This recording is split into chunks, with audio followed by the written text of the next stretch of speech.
कि ये व्यक्ति समय की पहचान कर लेता है और उसके अनुसार कार्य करता है तो वे अपने जीवन में क्या होता है, सफल हो जाता है। और जो समय को नहीं पहचानता, समय के अनुसार कार्य नहीं करता, वो क्या होता है, बर्बाद हो जाता है, उसका जीवन नष्ट भ्रष्ट हो जाता है। तो इस मंत्र में काला अश्व, जो काल रूपी घोड़ा है, वो सप्तरश्मि 7 रज्जुओं वाला है, सहस्राक्ष है और वह हजारों धूलों को खींचने वाला है। और वो क्या है, अजर है, वो कभी जीर्ण होने वाला नहीं है, न कभी बूढ़ा होता है, धूरी देता है, और वो क्या है, महाबलवान है। कव्य ज्ञानी, लोग क्या उस पर क्या है, कवयः क्रांतदर्शी विपर्शितः विद्वान।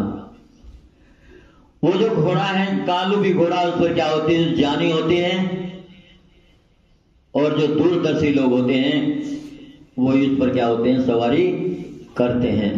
और जो दूरदर्शिता से युक्त नहीं होते और जो विद्वान नहीं होते हैं वो उस घोड़े से नीचे गिरकर मर जाते हैं। इसलिए क्या, उसको मृत्यु भी कहा काल को। तो जो समय को पहचान जाता है और समय के अनुसार कार्य करता है, वो जीवन में क्या होता है, आगे बढ़ता, उन्नति करता है। बहुत बड़े इतिहासकार हैं यदुनाथ सरकार, वे कहते हैं कि जो जातियां भूत को देखकर वर्तमान में भविष्य के लिए जीती हैं, अर्थात जो राष्ट्रों के उत्थान और पतन होते हैं उनकी स्थितियों को देख करके जो अपने जीवन में चलता है वह उन्नति करता है, और जो राष्ट्रों के उत्थान पतन का विश्लेषण न करके अंधाधुंध चलते हैं वो जीवन में कभी सफल नहीं होते हैं।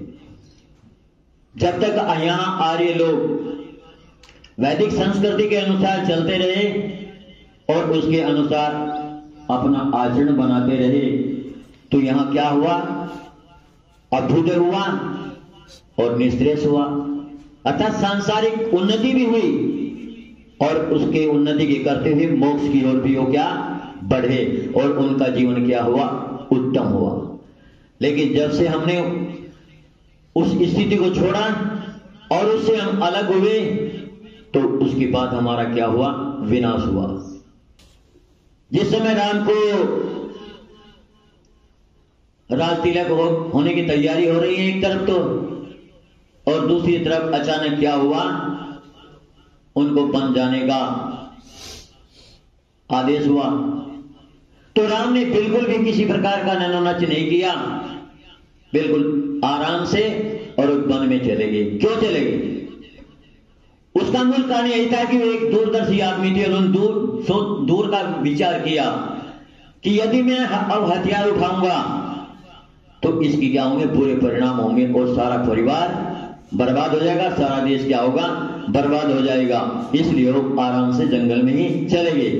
इस कार्य में लक्ष्मण थोड़ा बाधक बना, लेकिन उसको भी उन्होंने समझाया, क्योंकि लक्ष्मण जो था ना कुछ तेज मिजाज के, गर्म मिजाज के व्यक्ति थे, तो उसको भी राम ने संभाला कि भाई ये ठीक नहीं है, और वो दोनों वन में चले गए। इधर जब भरत आए अपने ननिहाल से तो भरत ने वहां की स्थिति देखी और उसने भी चिंतन किया और विचार किया और दूरदर्शिता से काम लिया। तो क्या हुआ, उसने भी राज्य के अधिकार के प्रस्ताव को ठुकरा दिया। उसने भी राज्य के प्रस्ताव को ठुकरा दिया और जो बड़े बड़े व्यक्ति थे, मंत्री आदि थे, उनको लेकर, अपनी माताओं को लेकर के, और वो क्या है, वन की ओर उसने प्रस्थान किया। इधर से वन की ओर जब जा रहा है वो, और आकाश में धूल भी उड़ी, तो लक्ष्मण को राम ने कहा कि भाई आकाश में धूल कैसी उड़ रही, चोटी पे चढ़कर देखो। तो उसने देखा कि सेना आ रही है। तो भरत, वो लक्ष्मण आग बबूला होगा, उसने कहा कि वो भरत का अभी पेट नहीं भरा, वो यहाँ हमको मारने के लिए आ रहा है, इसलिए तैयार हो जाओ, मोर्चाबंदी कर लो। भरत उसको, राम उसको समझाते कि नहीं भरत ऐसा नहीं कर सकता, वो हमसे मिलने आ रहा है। थोड़ी देर में क्या होता है, भरत आ जाता है और भरत क्या होता है, राम के चरणों में लेट जाता है। और फिर क्या तो लक्ष्मण को भी क्या है, गले लगाता है। तो जो सारी स्थिति वहां की देखी तो लक्ष्मण बड़ा लज्जित होता है कि यार मैं तो बड़ा विचित्र आदमी था, मैं भरत की तो क्या भावना और मैं क्या सोच रहा था। तो इस प्रकार से भरत कहता कि भाई देखो, राज्य का अधिकार क्या है, आपका है, आप बड़े हैं, मैं राज्य को स्वीकार नहीं करूंगा। जब भरत अड़ जाता है तो राम कहते हैं कि देख भाई बात ऐसी है कि ऐसा काम कर लो कि जिससे क्या है, राज्य की व्यवस्था भी ठीक बन जाए और पिता के वचनों का भी क्या हो जाए, पालन हो जाए। यदि पिता के वचनों का पालन नहीं किया तो आगे संसार में कोई भी क्या है, अपने किसी को अपने पुत्र पर विश्वास नहीं होगा कि वो हमारी प्रतिज्ञा को पूरी कर सकेंगे।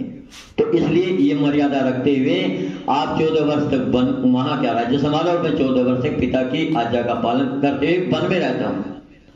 तो भरत स्वीकार हो गया और वो चले गए। तो कहने का मतलब है कि जो इस प्रकार दूरदर्शिता से काम लेते हैं वो संसार में क्या होते हैं, सफल होते हैं, और वो क्या संसार में क्या होते हैं, अमर होते हैं, और उनका क्या होता है, नाम होता है। और जो इसके विपरीत होते हैं, जो स्वार्थ के वश होकर के और तुच्छ स्वार्थ के लिए राष्ट्र की बलिवेदी चढ़ा देते हैं, राष्ट्र को विनाश, राष्ट्र का विनाश कर डालते हैं। कैसे, जैसे दुर्योधन के अंदर इस प्रकार की वृत्ति आई और सारा राष्ट्र बर्बाद हो गया। महाभारत का युद्ध हुआ, 18 अक्षौहिणी सेना मारी गई। अर्थात जहां हम दूरदर्शिता से काम नहीं लेते वहां क्या हमारा विनाश हो जाता है, और जहां हम दूरदर्शी होकर चलते हैं तो जीवन बढ़िया बन जाता है, विचारपूर्वक चलते हैं। यदि हम समय को पहचान जाते हैं तो उससे हमें बहुत लाभ होता है, कुछ भी हो। कहने का मतलब है जहां भी हम दूरदर्शिता से काम नहीं लेते हैं और विचारपूर्वक हम काम नहीं करते हैं तो हमारा जीवन क्या होता है, बर्बाद हो जाता है। कहीं भी ले लो उसको। अब विद्यार्थी जीवन है, विद्यार्थी जीवन को यदि हम संभाल करके चलते हैं, विचारपूर्वक चलते हैं और अपनी व्यवस्था सही बना करके चलते हैं तो हम विद्या के क्षेत्र में आगे बढ़ जाते हैं, ठीक काम हो जाता है। और यदि हम उस समय को चूक जाते हैं, आलस्य और प्रमाद के कारण हम उस समय को चूक जाते हैं तो फिर बाद में पछताते रहते हैं, फिर उस समय हाथ नहीं लगता। एक बार जो समय चला गया ना, वो चला गया, फिर उस समय दोबारा नहीं आता। कितना भी आप प्रयास करो, जो समय निकल गया निकल गया। जो युवा अवस्था यदि हम भोग विलास में फंस करके और दुर्व्यसनों के शिकार होकर के यदि हमने अपने जीवन को तबाह कर लिया तो फिर जब हमको पता चलता कि यार हमारा तो विनाश हो गया तो फिर हम केवल पश्चाताप के सिवा और हमारे सामने कोई नहीं रहता, कोई चारा नहीं रहता। पश्चाताप करते रहो, कुछ नहीं होने जाने वाला। इसलिए यदि हम सोच करके चलते हैं और समय की गति को देख करके चलते हैं कि वास्तव में इस समय हमें क्या करना चाहिए, क्या नहीं करना चाहिए, तो हमारी व्यवस्था क्या होती है, ठीक बन जाती है और हम अपने जीवन में सफल हो जाते हैं। और ऐसा नहीं करते उसका बड़ा भयंकर परिणाम होता है। आज जो देश में समस्या बनी हुई, क्यों बनी हुई? जब देश का विभाजन हुआ था किस आधार पर हुआ था? इसी आधार पर हुआ था कि मुसलमान उधर जाए, हिंदू इधर आ जाए। लेकिन दूरदर्शितापूर्ण निर्णय लेकर के उनको यहां भी रख लिया और पाकिस्तान भी दे दिया। जितने मुसलमान थे उसी हिसाब से बल्कि उनको ज्यादा भूमि दे दी और यहां भी रख लिया। ये क्या किया? दूरदर्शितापूर्ण कार्य किया, उसका ये परिणाम आज हम भोग रहे हैं। यदि उसी समय निबट जाता ऐसी स्थिति ना आती। तो इस प्रकार से हम किसी भी क्षेत्र में यदि विचारपूर्वक कार्य करते हैं, ज्ञानपूर्वक कार्य करते हैं, बुद्धिपूर्वक कार्य करते हैं और क्रांत दूर की देख करके बात करते हैं, दूर तक का सोचते हैं, इसका परिणाम क्या होगा, तो उसका हमें को बहुत बड़ा लाभ होता है। पंचतंत्र में एक कहानी आई है कि मनुष्य यदि दूरदर्शी होता है ना तो वो बहुत लाभ में रहता है, और जो अदूरदर्शितापूर्ण काम करता है विषयों में फंस करके तो उसका क्या होता है? विनाश हो जाता है। तो वहां एक कहानी आई है कि क्या था, एक राजा था और राजा की रसोई थी। तो उस रसोई में क्या हुआ, एक बंदरों का झुंड था और उसको वहां रोटी खाने का चस्का लग गया। अब जब भी भोजन बनता और वो क्या करते हुए बंदर वहां आते और इधर उधर घात लगा करके कोई रोटी लेकर भाग गया, कोई दाल चाट के भाग गया, तो ये सीन होता। तो वहां जो पाचक थे वो भी उनके हाथ में जो कुछ आता और वही उठा करके मारते उनको भगाने के लिए। उनमें एक बूढ़ा बंदर था, वो सारा दृश्य देख रहा था, थोड़ा विचारशील था।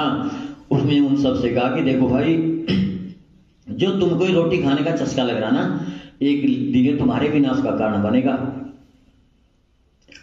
क्योंकि ये जो पाचक होते हैं, जब तुम पाकखाना में घुसते हो ना, तो ये क्या करते हैं, इनके हाथ में जो कुछ आता है उसको तुम्हारे पर मारते हैं। और यदि कभी हड़बड़ाहट में ऐसा हुआ ना, अग्नि में जलती हुई लकड़ी तुम्हारे मार दी और तुम्हारे शरीर में बाल हैं और बालों में वो लग गई और तुम उस आग को बुझाने के लिए पास में घुड़साला है और उस घुड़साला में घास के ढेर लगे हुए हैं, आप उसको अग्नि को बुझाने के लिए वहां जाओ, उस पर लेटोगे और जब उस पर लेटोगे तो वो क्या, वो वहां आग भड़क जाएगी और आग जो भड़केगी, उस आग के भड़कने से क्या होगा, जो घुड़साला में घोड़े वो भी जल जाएंगे कुछ, और जो जलने घोड़े जलेंगे ना, और घोड़ों को जले भाव को भरने के लिए बंदर की जो वो चर्बी है ना, वो अचो कोसती है और वह फिर तुमको मारा जाएगा, सबको तुम्हारी चर्बी निकाली जाएगी, सबको मारा जाएगा, तुम्हारा विनाश होगा। इसलिए यहां से चले जाओ, क्योंकि यहां रहते हो तुम्हें जो भोजन का चस्का लगा, इससे बाज नहीं आओगे आप, और इसलिए तुम्हारा विनाश होगा। तो जो कुछ थे उन्होंने कहा बुढ़ा है, सठी आ गया, तो इसे क्या पता, इतना मजा आ रहा है यहाँ से, इच्छा आराम से बढ़िया विभिन्न प्रकार का भोजन करते हैं, और इसे क्या बुढ़ा है। तो जब उन्होंने उसकी बात पर कुछ गौर नहीं दिया, तो बेचारा चला गया। और कुछ दिन के बाद वही घटना घटी, क्योंकि उस आदत पड़ी थी, तो वो पाचक भी दुखी हो गए। तो जो भी हाथ माता करता, एक दिन वही लकड़ी मार दी और वो जो लकड़ी मारी वो और उसके बंदर के उसमें बालों में लगी और वो भाई उसमें घास के ढेर में जाकर लेटा और आग लग गई। अब घोड़े जल गए। अब फिर क्या था, वैद्य बुलाए गए, वैद्य ने कहा कि यहाँ पर सबसे बढ़िया औषध इसकी क्या है, बंदरों की चर्बी है। अब बंदर पकड़ पकड़ के मारे जाने लगे। तो कहने का मतलब यह है कि यदि हम दूरदर्शिता से कार्य नहीं करते हैं, विचार पूर्वक कार्य नहीं करते, तो निश्चित रूप से हमारा विनाश हो जाता है। विद्यार्थी जीवन में यदि हम विचार पूर्वक चलें और सोच विचार करके चलें, तो निश्चित रूप से हमारे जीवन का क्या होता है, कल्याण हो जाता है। इसलिए हम समय की गति को पहचानें। यदि हम समय की गति को पहचान जाते हैं और समय के अनुसार कार्य करते हैं, तो हमें बहुत बड़ा लाभ हो जाता है। एक किसान है, खेती करता है और उसको जानकारी भी है खेती की, और वो सारी बातें जानता है दूर का सोच करके कि भाई यदि ऐसा होगा तो ऐसा हो जाएगा, ऐसा नहीं होगा तो ऐसा नहीं हो जाएगा, समय में पानी नहीं देगा तो ये फसल सूख जाएगी, वो सब कुछ जानता, तो खेती बढ़िया हो जाती है। लेकिन जिसको अकल ही नहीं है और जो दूर की सोच के चलता ही नहीं है, विचार ही नहीं करता कि भाई अगर इसमें इतना खाद डाल दिया तो ये जल जाएगी, ठीक है ना, ज्यादा खाद डाल दे जल जाएगी फसल, विनाश हो जाएगी। लेकिन उसको पता नहीं, बस खाद डालना, बस खाद डाल दिया और डाल दे इतना डालना तो फसल नष्ट हो जाएगी। तो इस प्रकार से हम हर चीज में विचार पूर्वक चले। कुछ भी कहीं भी ले लो, भोजन बनाते हैं, भोजन वाले बनाने वाले पूरा विचार करके चलना पड़ता है कि भाई भोजन ठीक बनेगा, स्वादिष्ट बनेगा, रुचिकर बनेगा, कैसे बनेगा। यदि नहीं ऐसा नहीं विचार करता तो अंधाधुंध हो गया उसमें नमक, जितनी आवश्यकता नहीं उससे ज्यादा डाल दो तो खा जाएगा, वो बेकार हो जाएगा। भाई मीठा हो तो थोड़ा बहुत खा भी लेगा, वो भी नहीं खा जाता अधिक अधिक मीठा, लेकिन थोड़ा बहुत खा लेगा। अगर नमक डाल दे अधिक तो फेंकना ही पड़ेगा। तो इस प्रकार से हम यदि जीवन में विचार पूर्वक चलते हैं, ज्ञान पूर्वक चलते हैं और दूर की सोच करके चलते हैं, तो हमारा जीवन क्या होता है, बढ़िया हो जाता है। देखो स्वामी दयानंद सरस्वती जी महाराज ने क्या था, एकदम कार्य शुरू नहीं किया, एकदम कार्य शुरू नहीं किया। उन्होंने 10 वर्ष तक क्या है निर्णय लिया और कार्य का निर्धारण किया और सही स्थिति बना करके जब वे कार्य क्षेत्र में उतरे और जब उसका परिणाम क्या है, अच्छा हुआ। उसने पूरा मतलब सही इलाज करने का पूरा प्रयत्न किया है और सही चिकित्सा वही थी। तो इस प्रकार से जब हम कोई भी कार्य करते हैं, विचार पूर्वक करते हैं और सोच विचार के करते हैं कि इसका परिणाम सही आएगा, तो हम उस कार्य में सफल हो जाते हैं और हमारा जीवन क्या होता है, बढ़िया बन जाता है। हमें पश्चाताप नहीं करना पड़ता, हमें बाद में पश्चाताप करना पड़ता है। तो इस प्रकार से किसी भी क्षेत्र में यदि हम सफल होना चाहते हैं तो हमें विचार पूर्वक काम करना चाहिए और दूर की सोच करके काम करना चाहिए। तो यदि हम ऐसा करते हैं तो हमारा जीवन अच्छा और श्रेष्ठ और पवित्र बन जाता है, अन्यथा विनाश हो जाता। हो ही रहा दुनिया में, देख रहे हैं हम। मतलब लोग क्या कर रहे हैं, अपनी संपत्ति बर्बाद कर रहे हैं, शराब पी रहे, मांस खा रहे, उल्टे काम कर रहे और सब कुछ उजड़ रहे, बर्बाद हो रहे। आगे आने वाली संतान भी क्या है, बर्बाद हो रही है। ऐसे ऐसे व्यक्तियों को हमने देखा जिनके पास क्या थी, 100 बीघी जमीन, बहुत जोर बढ़िया और सर्विस भी लगी हुई, सब कुछ है, लेकिन दुर्व्यसनों के शिकार होकर के आज वो स्थिति है, न तो 100 बीघी जमीन है, सब बेच कर खा गए और आगे जो औलाद संतान है वो दर दर की भीख मांग रही है। तो इस प्रकार से हमारा जीवन क्या होता, बर्बाद हो जाता। हमारा जो देश था वो चक्रवर्ती था, चक्रवर्ती राज था यहाँ का, सारे संसार में डंका बजता था, लेकिन वो दूरदर्शिता के कारण, विचारशीलता न होने के कारण से, कुछ यहाँ के जो हमारे पूर्वज थे उनकी नासमझी के कारण से हम क्या गुलाम हुए और उस मूर्खता का परिणाम आज भी हम भोग रहे हैं। तो इस प्रकार वेद हमको संकेत करता है, यदि वास्तव में हम वेद की आज्ञा के अनुसार चलें तो हम अपने जीवन में कभी धोखा नहीं खा सकते हैं। और जहां हमने वेद छोड़ा तो निश्चित विनाश है, बच नहीं सकते, क्योंकि जो परमपिता परमात्मा की आज्ञा है उसके विरुद्ध आचरण करेगा वो आज नहीं तो कल निश्चित रूप से मरेगा, बच नहीं सकता, दुर्दशा होगी। तो इस प्रकार से हम उस परमपिता परमात्मा की व्यवस्था के अनुसार, जो परमात्मा ने आज्ञा दी है, जो वेद का ज्ञान दिया है, यदि उसके अनुसार हम चलते हैं तो हमारा जीवन सफल बन जाता है। और जो उसके इतर चलते हैं, वेद के विरुद्ध चलते हैं, तो निश्चित रूप से हमारा क्या होता है, विनाश होता है।